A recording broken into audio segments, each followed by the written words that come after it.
안녕하세요. 저는 50대 중반의 여성이에요. 사연을 듣고 있노라면 그분들 이야기가 제 이야기처럼 집중하게 되고 그러면서 울었다 웃었다 하네요. 오늘은 저희 부부와 시댁 사이에서 있었던 일을 이야기하려고 해요. 저는 평범한 중3층 가정에서 자랐어요. 부모님은 제가 원하는 건 잘 들어주시고 두 분이 하실 수 있는 선에서 다 해주셨어요. 하지만 한 가지는 꼭 짚고 넘어가셨어요. 혜정아, 엄마 아빠는 우리 혜정이 많이 사랑하니까 원하는 건 다 해주고 싶어. 하지만 우리 집 형편으로 안 되는 건 안 돼. 그런 걸 해달라고 억지 쓰면 안 돼. 그리고 대학에 들어간 다음에는 내가 독립할 수 있도록 힘을 길러야 된다. 대학 졸업한 다음에는 엄마 아빠한테 손 벌리면 안 돼. 그때는 다 큰 성인이니까. 알았지? 저는 자연스럽게 대학 후에 독립한 저를 상상하며 자랐고, 대학 졸업 후에는 회사에 들어가면서 집에 매달 일정 금액을 생활비로 냈어요. 당연히 그래야 한다고 생각했고요. 저희 부모님은 평생 성실하게 사시면서 재산을 모으셨고, 그 덕에 아주 부자는 아니어도 노후는 걱정하지 않아도 됐어요. 평범해 보이지만 남에게 나쁜 짓 안 하고 정직하게 돈을 벌어서 모으신 부모님을 존경했죠. 저도 그런 가정을 꾸리고 싶다고 생각했고요. 처음 회사에 들어갔을 때 사귀게 된 남자와 그런 삶을 살 수 있으리라 막연히 꿈을 꿨어요. 하지만 그 사람은 저희 집이 너무 평범하다고, 자기 부모님이 싫다고 했다며 일방적으로 헤어지자고 하더군요. 그것도 전화로요. 아니, 이런 이야기를 어떻게 전화로 해? 만나서 직접 얼굴을 보고 헤어지든 말든 해야지. 어차피 헤어진다는 말 할 건데 만나면 뭐해? 괜히 시간 버리고 찻값만 쓰지. 엄마도 이렇게 하랬어. 다시 볼 것도 아닌데 널 뭐하러 일부러 만나냐고. 이만 끊는다. 이게 2년간 사귀던 남자와의 마지막이었죠. 정말 열받고 어이없었어요. 생각해보면 그 남자는 매사에 엄마가 이렇게 하랬다. 엄마가 빨리 들어오랬다. 엄마가 사지 말라고 했다. 엄마를 입에 달고 살았어요. 그래, 초딩도 아닌데 엄마 하는 놈하고 살아서 뭐 할 거냐고. 분명히 결혼하고 밥그릇 개수까지 엄마가 시키는 대로 샀을 거야. 잘 헤어진 거야. 저는 그렇게 스스로를 위로하며 쓰리 마음을 달랬어요. 하지만 그 후로 좀처럼 남자를 사귈 수가 없었어요. 어째 이놈도 저놈도 다 마마보이처럼 보였고, 자기가 버젓이 돈을 버는데도 부모님한테 돈을 더 타다가 차를 사거나 명품 옷을 사는 남자들도 있었거든요. 그런 사람을 보면 어쩐지 한심하게 느껴졌어요. 전 남자친구 일이 있어서 그런지 더 싫어하게 됐고요. 그러다가 30대 초반에 회사 동료 소개로 남편을 만나게 됐어요. 저보다 2살 많은 남편은 한심한 남자 부류가 아니었어요. 첫 만남부터 어쩐지 진중한 태도가 뭔가 있는 척하고 까불거리며 거들먹대는 남자들과는 달랐어요. 저는 남편에게 호기심이 생겨서 먼저 다음에 또 만나자고 했고, 그렇게 몇 번 더 만나보다가 사귀는 사이가 됐어요. 남편은 확실히 또래와는 다른 사람이었어요. 매사에 신중했고 남의 시간도 귀한 걸 알았고 돈을 아낄 줄도 알았어요. 한 번은 제가 통장 정리를 하다가 한숨을 쉰 적이 있었어요.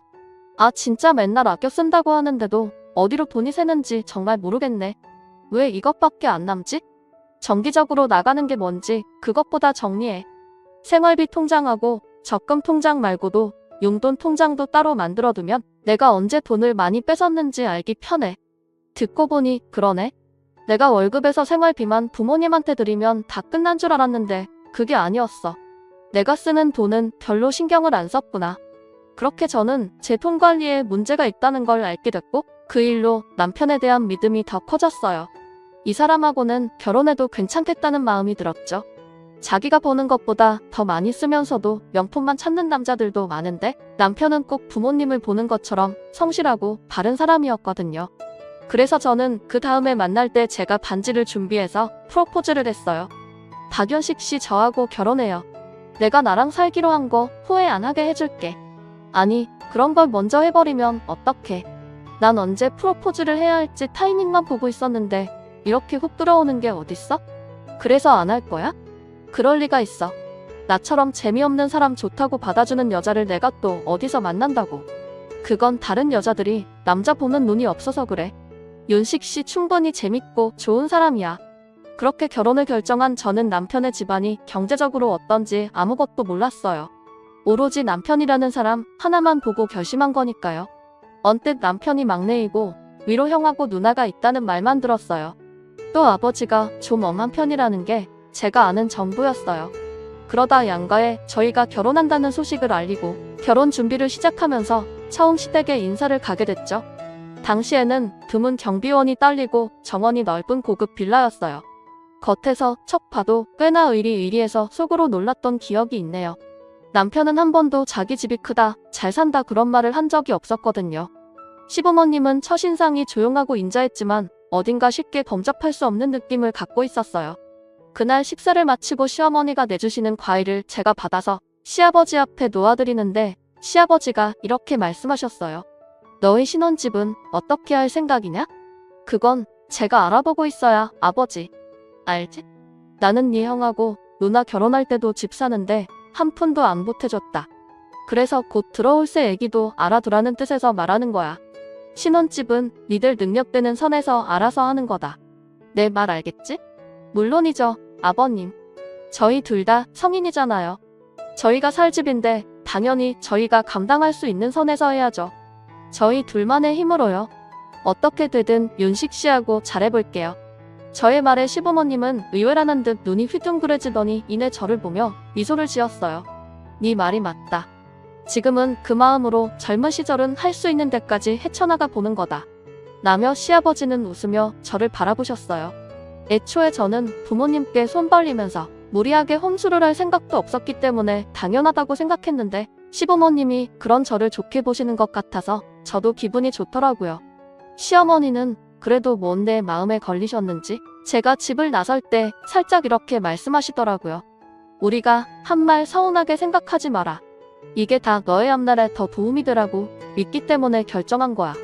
살다 보면 우리를 이해할 날이 올 거다. 별 말씀을요. 저희 부모님도 대학만 졸업하면 다 네 힘으로 살아야 한다고 하셨는데요. 저는 회사 들어가서부터 지금까지 꼬박꼬박 매달 집에 생활비 내고 있어요. 어차피 저희가 본 돈도 아니고 부모님들 거잖아요. 제가 서운할 게 뭐가 있어요. 윤식 씨도 돈도 균형 있게 쓸 줄 알고 쓸데없는 사치를 부리지 않기 때문에 결혼을 결심한 거예요. 아주 교육을 제대로 받았구나. 우리 윤식이가 처복이 있네. 라며 시어머니는 한층 더 얼굴이 밝아지셔서 저를 배웅하셨어요. 알고 보니 시아버지는 작은 식품회사를 운영하는 분이었어요. 젊을 때 시아버지의 부모님이 파산한 후 대학을 그만두고 큰 재래시장 안에 있는 오래된 맛집에서 일을 시작하셨다고 해요. 일생 동안 한 번도 해본 적 없는 일들이고 그때까지 쓸 줄만 알고 사셨기 때문에 모든 게 너무 힘드셨다고 해요. 하지만 시아버지는 맛집 사장님인 할머니가 돈을 벌고 관리하는 것과 음식 재료는 아끼지 않고 쓰면서 인심 좋게 베푸는 걸 보며 많은 걸 배우셨다더군요. 거기서 주방 청소하고 채소 다듬는 것부터 시작해서 오만 굳은 일 안 해본 게 없다고 하셨어요. 그렇게 열심히 시아버지에게 맛집 할머니가 자식들한테도 알려주지 않는 비법을 시아버지한테 알려주셨고 그걸 바탕으로 시아버지는 오늘과 같은 회사를 만드셨다고 해요. 작지만 음식 맛으로는 어디에도 뒤지지 않는 곳이라고 했어요. 시아버지는 본인이 겪으셨던 일 때문에 자식들이 훗날 어려움에 처하더라도 잘 이겨낼 수 있도록 엄격하게 철칙을 세우셨던 것 같아요. 하지만 저희 마음에 드는 신혼집을 구하기는 생각했던 것보다 더 어려웠어요. 아무래도 서울은 무리라는 생각에 저희는 남들처럼 서울의 20여 평 아파트 이런 기준을 다 포기하고 서울과 가까운 경기도에 지은 지 얼마 되지 않은 작은 아파트를 전세로 구했어요. 집을 계약하고 난 다음에 얼마나 뿌듯했는지 몰라요. 윤식 씨, 여기가 우리가 앞으로 살 곳이야. 이 아파트 단지 놀이터 봐. 너무 괜찮지 않아? 우리 애들이 여기서 뛰어놀 게 막 상상이 돼. 그래, 우리 여기서 잘 살고 돈 모아서 더 넓은 애로 이사가자. 남편도 저만큼이나 신이 나서 흥분해 있더라고요. 그렇게 많이 웃는 남편을 처음 봤거든요. 지금 생각해도 그때 틈만 나면 집에 물건 하나하나 닫고 예쁘게 장식하고 5만 대 다 광내며 쓸고 닦느라 애썼나 몰라요. 순전히 저희가 본 돈으로 마련한 집이었기 때문에 더 그랬던 것 같아요. 저는 남편도 시부모님도 이렇게 저랑 잘 맞고 반듯하니까 남편 형과 누나도 그럴 거라고 막연히 생각했어요. 하지만 두 사람은 영 딴판이었어요. 저희가 결혼하고 처음으로 시댁 식구들과 한자리에 모였을 때였어요. 그때 아주버님이 대뜸 이러더라고요. 아버지, 이제 우리 집 사줄만 하지 않아요? 애들도 점점 커가고 저 직장도 서울 한복판인데 언제까지 경기도 변두리에 살 수는 없잖아요. 아시다시피 지금 제 능력으로는 서울에 집 구하기 힘들어요. 그러니까 아버지가 좀 해주세요.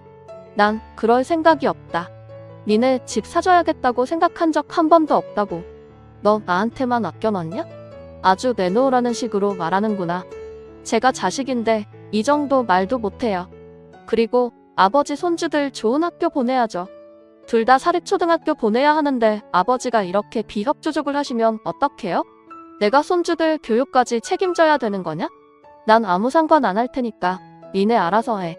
어떤 학교를 다니든 자기들 할 탓이다.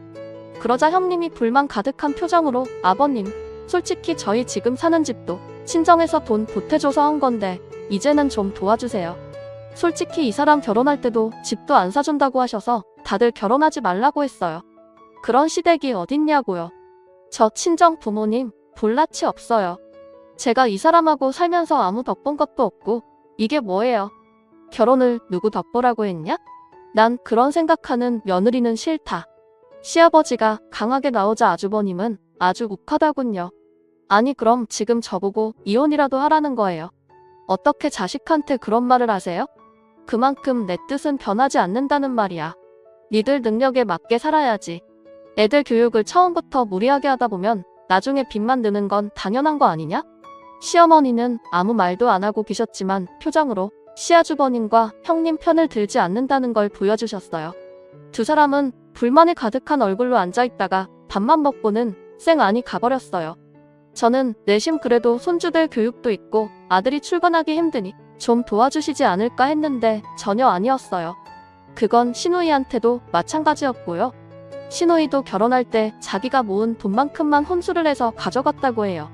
그리고 그게 속에 맺혔는지 시부모님 댁에만 오면 자기한테 뭘 해줬냐며 따지고 든다고 하네요. 아주버님이 집 사달라고 했던 날도 그랬고요. 내가 뭘 했어 오빠. 엄마랑 아버지 찔러도 피 한 방울 안 난다고 했잖아. 뭘 바래? 라며 싸늘하게 시부모님을 바라보던 눈빛이 잊혀지지 않아요. 물론 부모님이 너무 엄하게 하시면 섭섭하고 화도 나겠지만 그래도 저는 너무 차갑게 쳐다보니 무섭기도 했고 제가 처음 간 건데 그렇게까지 해야 하나 싶었어요. 그러다가 몇 개월 후 저는 임신을 하게 됐어요. 첫 아이를 가졌다고 하니 양쪽 집 부모님들은 다들 너무 좋아하셨고 남편도 정말 많이 기뻐했어요. 하지만 아주버님과 시누이는 오히려 빈정대기만 했어요. 재수씨네가 사는 아파트가 저희 아파트보다 전세 비싼 거 알아요? 그렇게 서울에서 더 가깝고 신축인데 사니까 우리가 그날 아버지한테 그런 소리를 듣는데도 요만큼도 도와줄 생각을 안 했겠지. 올케는 아무리 우리 부모님한테 잘 보이고 싶어서 그랬다고 해도 좀 너무했어. 오빠가 그렇게 당하는데 어떻게 자기 일 아니라고 입 딱 닫고 표정 하나 안 바뀌어? 하긴 윤식이 그 자식부터 그 모양인데 어련하겠어. 부부가 부창부수지 뭐. 그렇게 임신 축하한다는 말 대신 원망만 들었죠. 하지만 저는 그 일을 남편에게도 말하지 않았어요. 괜히 형제간에 분란만 만들 것 같았거든요. 그런 얘기 새겨 들을 것도 아니고 저만 듣고 흘리면 됐으니까요. 그리고 제가 임신 6개월이 되었을 때 시아버지 생신이 됐어요. 시어머니는 괜히 밖에서 비싼 거 먹고 돈 쓸 거 없이 집에서 도우미 아주머니하고 음식을 다 하신다며 그날 음식 다 하고 집으로 오라고 하셨어요. 아무리 그래도 결혼하고 첫 시아버지 생신인데 며느리가 어떻게 아무것도 안 하고 있겠어요. 저는 준비했던 선물하고 이것저것 장을 봐서 일찌감치 시댁에 갔어요. 그랬더니 시어머니는 놀라셔서 저한테서 짐을 받아놓고는 얼른 저를 소파에 눕게 하셨어요. 얘는 힘들면서 왜 이렇게까지 하니? 이러면 내가 미안하잖아. 괜히 집에서 하는 것 같고. 아니에요. 어머니 당연히 일찍 와서 도와드려야죠. 아니다. 내 시아버지 식성은 내가 제일 잘 알잖니. 넌 그냥 여기 가만히 누워있다가 주는 대로 먹기나 해. 그러시고는 저한테 물이며 과일이며 내다 주시고 편한 마음으로 쉴 수 있도록 해주셨어요. 저는 죄송해서 시어머니가 도우미 아주머니와 일하시는데 기웃거리다 다 된 음식을 한쪽에 놓거나 예쁘게 담는 거랬죠. 그렇게 저녁 식사 시간이 됐고 시아버지도 집에 오셨어요. 남편도 1시간 먼저 퇴근해서 왔고요. 그런데 아무리 기다려도 아주머니가 시누이 가족이 안 오는 거였어요. 얘들이 오늘 무슨 일이 생긴 건가? 아니면 사고라도 난 거 아니야? 시어머니의 걱정에 저는 먼저 신우이한테 전화를 했어요. 아니, 우리한테 한 푼도 안 내놓는 노인네한테 가서 뭐해? 나 우리 영준이 밥 먹여서 영어 과외해야 되니까 올케가 알아서 하든가. 라더니 일방적으로 전화를 끊고는 다시는 받지 않더군요. 황당했지만 일단 진정하고 이번에는 아주버님한테 연락을 했어요. 내가 거길 어떻게 갑니까? 아버지가 한 푼 안 도와줘서 대출 있는 대로 땡겨서 이사하게 생겼는데 돈 벌어야죠. 아니, 아무리 그래도 1년에 한 번이는 아버님 생신인데요. 그런데 어느새인가 제 근처에 와서 통화를 듣던 시아버지가 제 손에 든 핸드폰을 달라고 하시는 거였어요. 할 수 없이 제가 핸드폰을 건네드렸죠. 그래, 내가 집안 사줬다고 못 오겠다 그거지? 그러면 그렇다고 내 엄마랑 통화할 때 말하지 그랬냐? 너네 엄마 니들 다 오는 줄 알고 하루 종일 음식점만 하느라 얼마나 힘들었는지 알아? 그러자 핸드폰 밖으로 아주버님 목소리가 크게 새어나왔어요. 그러게 나가서 먹지 집에서 뭔 궁상이에요? 맨날 자기들이 좋아서 그렇게 살면서 왜 나한테 뭐라고 그래요? 애들 엄마 내가 우리 집 잘 산다고 해서 결혼할 때 얼마나 기대했는데요. 근데 이게 뭐예요? 신혼 때야 저희 고생 좀 해보라고 그러실 수 있어도 이제는 아니죠. 내가 얼마나 쪽팔린 줄 알아요? 그러게 우리 집이 잘 사내였잖아. 왜 안 해도 될 소리를 해? 너 현식이 내가 돈 한 푼 없었으면 나 쳐다도 안 볼 놈이야. 희영 애미도 똑같고 그래 니들 그러고 살아봐 어디. 시어머니도 신우이한테 전화를 해서 뭐라고 혼내시는 것 같았어요. 하지만 신우이하고도 감정만 상하시고 결국 두 집은 아무도 찾아오지 않았어요. 결국 제가 결혼하고 첫 번째 시아버지 생신은 그렇게 씁쓸하고 모두가 마음이 무거운 채로 지나가고 말았죠. 게다가 두 사람은 부모님한테 미안하다거나 그래도 생신 축하드린다 같은 문자도 없었어요. 시부모님은 그 일이 어지간히 속상하셨는지 나중에도 그때 일을 이야기하시곤 했어요. 둘 다 문자 한 통도 하지 않았다고요. 심지어 시어머니가 문자로 시아버지한테 인사는 하라고 해도 둘 다 답도 없었다고 하네요. 그런데 신우이 남편도 똑같은 것 같았어요. 자기 처가에서 아무것도 받은 거 없다며 아예 발길도 하지 않는다고 들었어요. 아니, 친자식도 아니고 어차피 남의 재산인데 왜 그걸로 덧보지 못했다고 어른들한테 그러는지 저는 좀 이해가 되지 않았어요. 어쨌든 집안 분위기는 계속 좋지 않았고 아주버님과 신우이는 시부모님과 점점 사이가 나빠져만 갔어요. 제가 딸 아이를 낳고 몸조리를 하는 동안에도 저한테는 물론이고 남편한테도 축하한다는 문자조차 없었어요. 그건 시부모님한테도 마찬가지였더라고요. 저희야 나중에 들은 거지만 시어머니가 저 딸 낳았는데 선물이나 찾아오는 건 바라지도 않는다며 전화라도 하라고 했지만 아주버님 가족도 신우이네도 다들 냉정하게 끊어버렸다고 하더군요. 자기들이 시부모님한테 돈을 못 받는 걸 갖고 저한테까지 화를 내는 거였어요. 그도 그럴 게 남편이나 저나 부모님이 안 주신다고 불만을 갖는 것도 아니고 오히려 그게 맞다고 하는 입장이었으니 그 사람들이 볼 때에는 얄미울 수도 있었겠죠. 그렇다고는 해도 동생이 첫아이가 태어났는데도 축하 한마디 안 하는 배알이라니 정말 같은 형제가 맞는지 의심스러울 정도였어요. 남편은 원래 어릴 때부터 진중하고 지금과 비슷했다나 봐요. 그래서 시부모님들이 더 예뻐하셨겠죠. 그게 형과 누나는 셈이 났을 수 있고요. 생각해보니 그들이 꽁한 게 꽤나 퀴끼 묵은 감정이겠더라고요. 저는 아주버님과 신우이에게 축하를 받는 건 포기하기로 했어요. 시간이 지나고 해가 바뀌어서 설날이 되었어요. 어찌된 일인지 아주버님도 신우이도 같은 날 시댁에 방문을 했다더라고요. 시어머니는 좀 들뜬 목소리로 저희도 얼른 오라고 연락을 하셨어요. 오랜만에 온 가족이 모이게 되니 기분이 좋으셨던 것 같아요. 하지만 두 사람의 목적은 따로 있었어요. 말을 꺼낸 건 아주버님이었어요. 우리 대출금 때문에 이대로는 못 살 것 같아요. 아버지, 우리한테 주실 유산 있잖아요. 그거 미리 주세요. 맞아요, 아버지. 우리 진짜 사는 게 너무 힘들어요. 내가 언제 유산을 자식들 준다고 말한 적이 있냐? 아니, 아버지. 그럼 저희 안 주실 거예요? 뭐, 좋은 일이라도 하실 생각이에요? 우리는 어쩌고요? 오빠, 말이 맞아요. 우리 안 주시면 어떡하실 건데요? 니들 자꾸 돈 얘기할 거면 다 나가라. 명절이라고 와서 그것밖에 할 말이 없냐? 앞으로 그런 말 할 거면 아예 오지도 마. 시아버지는 호통을 쳐서 아주버님과 신우의 가족을 쫓아냈고 그 뒤로 가족관계는 더 냉랭해졌어요. 두 집은 정말 그 이후로 시댁의 발길을 딱 끊었고요. 그러다 저희 집에도 어려움이 닥쳤어요. 남편 회사가 구조조정을 하기로 했고 남편 부서 사람들에게 대거 공고 사직을 했거든요. 남편은 결국 회사의 압력에 사표를 내고 말았어요. 정말 눈앞이 캄캄해지더라고요. 아이한테 앞으로 계속 돈 들어갈 일만 있는데 우리가 과연 잘 헤쳐나갈 수 있을지 겁부터 났죠. 하지만 남편은 언제나 그랬듯이 묵묵히 진중하게 새 일자리를 알아봤고 그러면서 자기가 할 수 있는 알바는 뭐든지 하기 시작했어요. 택배 대리운전에 정말 굳은 일마다 안고 다 하더라고요. 저도 가만히 있을 수는 없어서 다른 집 아이들을 봐주기 시작했어요. 아이하고 떨어지지 않으면서 할 수 있는 일은 그것밖에 없었죠. 사실 친정 부모님한테라도 이야기해볼까 했지만 남편이 시댁에 말 한마디 없이 매일 힘든 일을 하러 나가는 걸 보면 저도 입을 다물게 됐어요. 제가 계속 양쪽 집 부모님한테 말이라도 해볼까 망설이고 있자 남편은 그런 제 마음을 눈치채고 말했어요.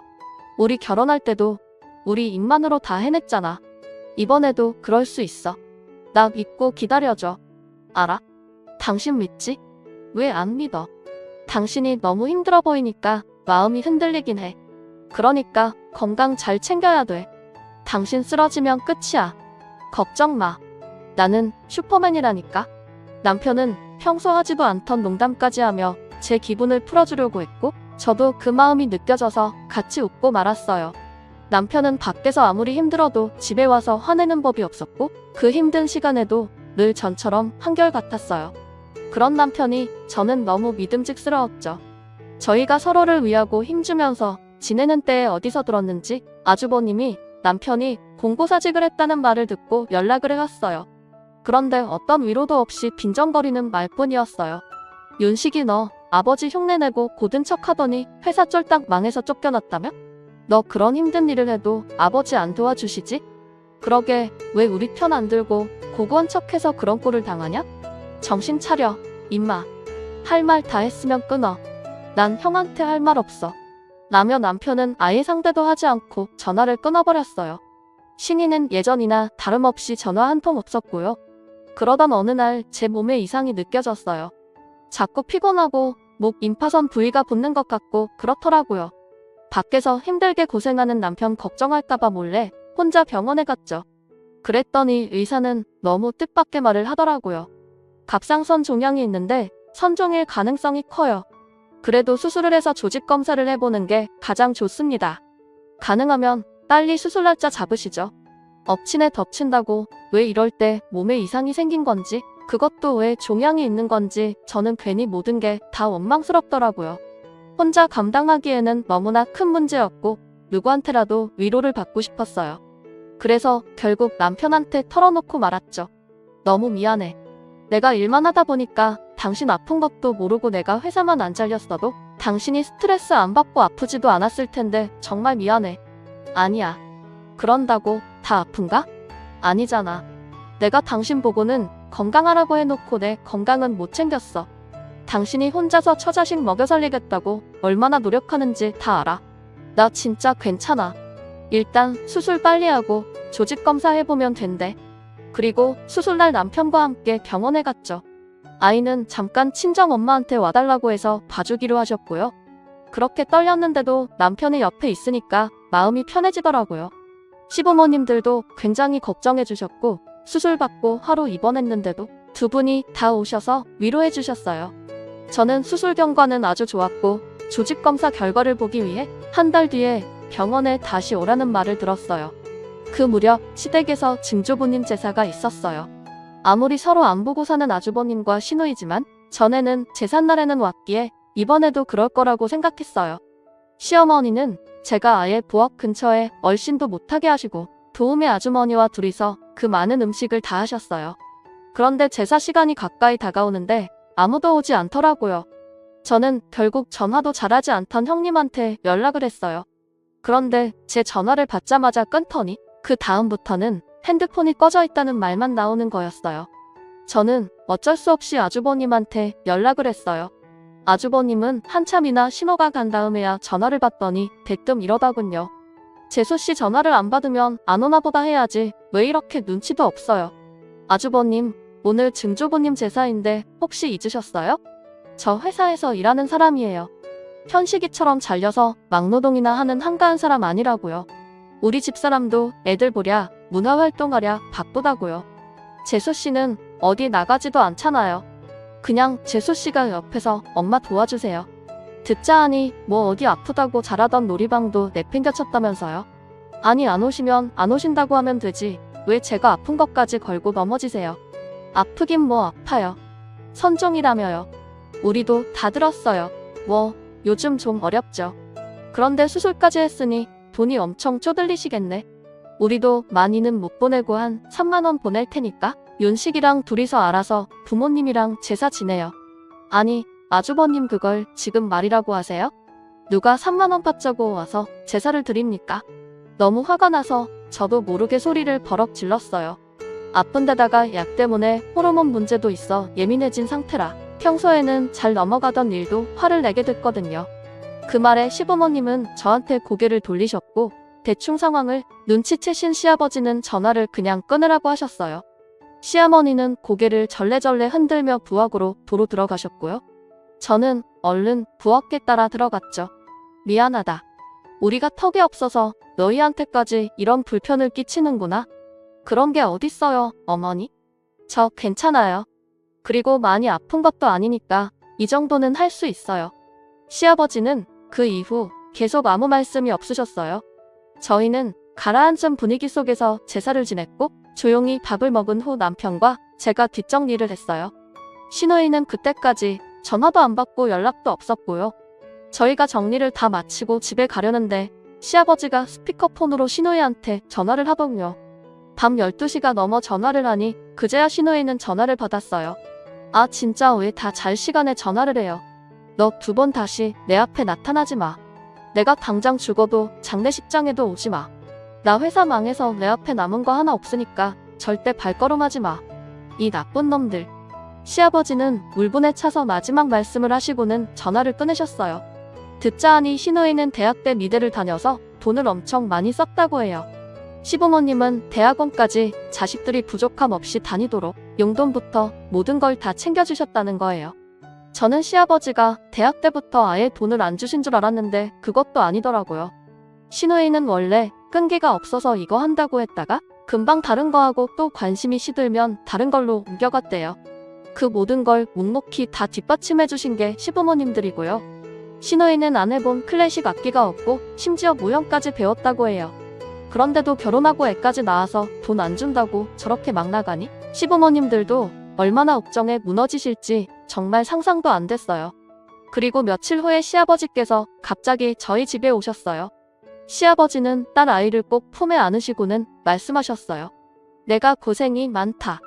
막내인데도 큰아이 목숨 내가 하니 얼마나 힘드냐. 그래도 너랑 윤식이가 있어서 위로를 받는다.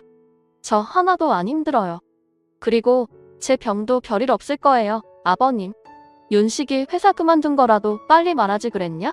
그 사람도 부모님한테 손 벌리기 싫다고 어떻게든 자기가 혼자 해본다고 했고 저도 그러고 싶지 않았어요. 고집 세고 답답해 보이실 수도 있는데 여차하면 친정부모님한테라도 말하려고 했지만 그 사람이 자기가 잘 해낼 수 있다는데 믿어야죠. 그리고 진짜 믿고 있어요. 시아버지는 제가 하는 말을 묵묵히 들으시고는 고개를 끄덕이셨어요. 그리고 딸 아이한테 옷을 사주시겠다며 데리고 나가셔서 이것저것 많은 걸 사서 다시 데려오셨죠. 시아버지는 이런 식으로 저희한테 보태주시는 거라고 생각했어요. 절대 아무도 돕지 않으시겠다던 시아버지가 그렇게 해주신 게 너무 감사했어요. 그리고 며칠 후 생활비를 꺼내 쓰려고 통장 잔액을 확인하다가 저는 정말 놀라서 입을 틀어막아야 했어요. 통장에 10억이라는 돈이 들어와 있는 거였어요.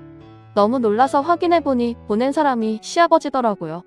아무래도 잘못 보내신 것 같아서 당장 시댁에 전화를 드렸어요. 저는 목소리가 떨려서 헛기침을 하며 시아버지께 말씀드렸어요. 아버님, 저희 통장에 돈이 입금됐는데요. 그게 잘못 보내신 거. 아, 확인했냐? 이제야 봤구나. 그거 내가 주는 거다. 너희가 묵묵히 성실히 하는데 부모가 돼서 어떻게 가만히 있겠냐? 자식이 다시 일어서게 해줘야지. 아버님. 아버님은 원래 자식들한테 이렇게 안 하시기로 하셨잖아요. 아니에요? 얘야, 진짜 힘들면 부모가 돕는 거다. 내가 앞뒤 사정 안 가리고 무조건 돈을 안 주는 거 아니야. 너희는 받아도 돼. 내가 현식이하고 혜경이는 먹고 살만하면서 그러는 거 다 안다.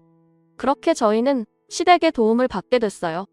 예, 내가 윤식이한테 말 잘해서 그 돈으로 뭘 차리든지 아니면 새 직장 접을 때까지 집에서 잘 좀 쉬라고 해. 매일 그렇게 힘든 일 하러 나가는지 진짜 말았으면 보약이라도 빨리 지는 건데.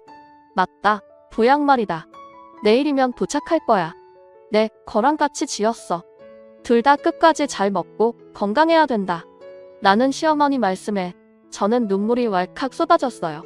새벽에야 집에 들어온 남편도 한약 그릇을 받아들고 눈물을 줄줄 흘렸죠. 남편은 그 다음날 대리운전이며 택배에 음식 배달까지 전부 그만두고 시부모님 말씀대로 여러 회사에 이력서를 보내고 면접 준비하는 데에 힘을 쏟았어요. 그 주말 저와 남편은 딸을 데리고 시댁으로 갔어요. 아버지, 정말 너무 감사해요. 다 제가 부족한 건데 이렇게 도와주셔서 정말 감사해요. 내가 그만두고 싶어서 그만둔 것도 아니잖냐? 니네가 다시 일어서면 되는 거야. 그게 갚는 거다. 네, 저 꼭 좋은 회사에 다시 들어갈게요. 그게 안 되면 아버지가 주신 돈으로 제가 할 수 있는 일을 찾아볼게요. 남편의 말에 저는 자꾸 눈물이 나왔어요. 저는 부엌에서 과일과 차를 준비하면서 시어머니께 감사하다고 했어요. 정말 감사드려요, 어머니. 이혼에 안 잊을게요. 우리 부부 이제 70이야. 그런데 벌써 유산 달라고 난리치고 그걸로 부모 생일에 제사도 안 오는 녀석들한테 돈을 주면 그게 정상이니? 지금처럼만 살아. 그게 나한테 갚는 거야. 나도 내 시아버지도 그거면 된다. 남편은 고시 끝에 시아버지가 주신 돈을 잘 분배해서 딸아이 학자금 할 것과 비상금을 통장에 두고 나머지는 조금씩 주식과 부동산에 투자를 했어요. 그러는 사이에 남편이 면접을 봤던 회사에서 경력직에 합격했다는 소식이 왔고요. 저희는 너무 기뻐서 친정에서도 저희 가족을 다 초대해서 거의 잔치를 벌였어요. 그리고 시댁에서도 같이 밥 먹자며 저희를 부르셨고요. 돌아오는 주말에 저희 가족은 시댁에 갔어요. 시부모님은 남편한테 축하한다며 꽃다발도 준비해 주셨어요. 내가 백화점 가서 제일 좋은 소고기 사왔다. 우리 예쁜 선녀 좋아하는 과일도 사오고라며 시어머니는 한 박 웃음꽃이 피셔서 좋아하셨어요. 그런데 갑자기 아주버님 부부와 시노이가 찾아왔더라고요. 시아버지 얼굴에서는 웃음기가 싹 사라졌고 시어머니는 세 사람이 거실에 못 들어오게 현관 앞에 버티고 서 계셨어요. 그네 너는 아무리 천호를 해도 통화가 안 되더니 어떻게 이런 귀한 걸음을 다 했냐? 너네는 어쩐 일이고? 예이 왜 그래요 엄마? 우리 다 알고 왔어요. 윤식이네 돈 줬다면서요. 저희도 도와주세요. 솔직히 이 사람 그동안 꼬박꼬박 명절마다 시댁 오느라 힘들어서 잠깐 쉬었던 거예요. 이 사람이 그동안 했던 거 생각해보세요 엄마. 겨우 마지못해 와서 밥만 먹고 쌩하니 가버린 게 왔다고 유세하는 거냐? 그러자 형님은 시어머니 손을 잡더니 생글거리더군요. 어머님 제가 언제 어머님 생신 잃어버리고 넘어간 적 있어요. 제가 바빠서 그런 거지 선물을 꼬박꼬박 보내드리잖아요. 꼬박꼬박 먹지도 않는 종합 비타민 한 통 보낸 거? 아 생각해줘서 무척이나 고맙다. 시어머니는 가소롭다는 듯 코웃음을 치며 형님이 잡은 손을 탁 치우셨어요. 그러자 아주버님과 형님은 표정이 굳었고 서로 쳐다보며 눈치만 보더라고요. 시누이는 안 되겠는지 시어머니 어깨 너머로 거실을 들여다보며 애교 섞인 목소리로 말했어요. 아빠, 나 이제 일주일에 한 번씩 꼭꼭 울게 그러니까 지난 일은 그만 잊고 화해하자. 그러자 시아버지는 이제까지 들어본 적 없는 화가 난 목소리로 내가 뭐라고 했어? 다시는 이 집에 들어오지도 말랬지? 내 장례식 때도 오지 말랬지? 이미 늦었어, 너희는. 지금 당장 안 나가면 경찰 부른다. 썩 나가지 못해. 아버지, 우리가 잘못했어요. 저희가 좀 화가 나서 그랬어요. 네, 아버님 잘못했어요.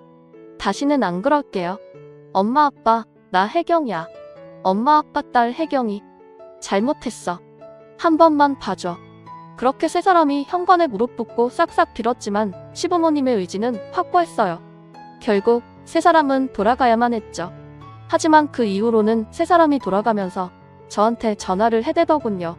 특히 형님은 정말 가관이었어요. 동서, 뭐 잘 먹어? 내가 맛있는 거 사줄까? 저 잘 먹고 있어요. 저기 아버님은 어떤 음식 제일 좋아하셔? 백화점에서 파는 거면 다 괜찮으려나? 형님 결혼하신 지가 언젠데 아직도 아버님이 뭘 좋아하는지도 모르세요? 그리고 저한테 아무리 이러셔도 소용없어요. 이만 끊을게요. 그러고 저는 형님 전화를 차단해버렸어요. 정말 땀이고 낮이고 시도 때도 없이 전화를 했거든요. 자기 이익을 위해서라면 남의 사정 따위는 아랑곳하지 않는 게 너무 화가 나더라고요. 그 이후로 아주버님과 시누이는 발바닥에 불이 나도록 시댁에 와서 빌고 또 빌었어요.